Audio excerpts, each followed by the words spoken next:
just a normal guy, so, anything I say, just take it as that.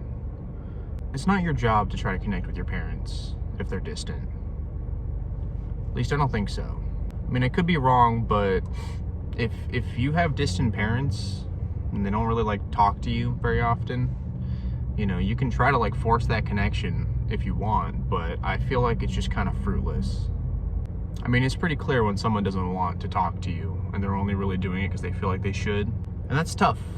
It's a tough thing to feel, I mean, as children, it almost feels like we're entitled to the love from our parents, right? And maybe we are to some degree. But if you really think about it, like, logically, like, they didn't ask to have you, right? Especially if they're young. I mean, in reality, they just had sex. And then you popped out. And then they had to figure shit out. I'm not excusing their behavior, but I'm just explaining it from maybe their perspective, It's not easy to overcome that kind of pain. I had enough to eat when I was young. More than enough.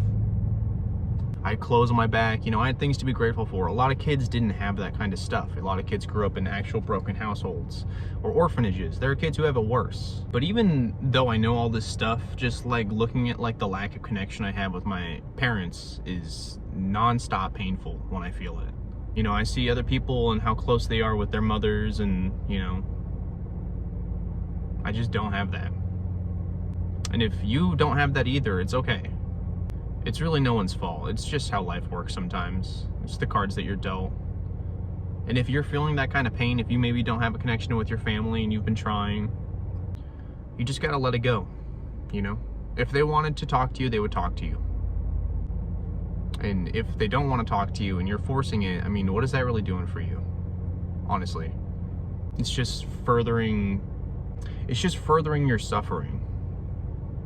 But if you're in the same boat, just know I love you and God loves you, and even if it feels like the world doesn't love you, there are people who are rooting for you, even if you can't see them. Well, we don't got to talk about angels right now. That's some hippy dippy bullshit. I don't know. I'm still coping with this kind of thing, you know what I mean? And if you are as well, feel free to reach out. Us bastards got to stick together, right? Thanks for watching.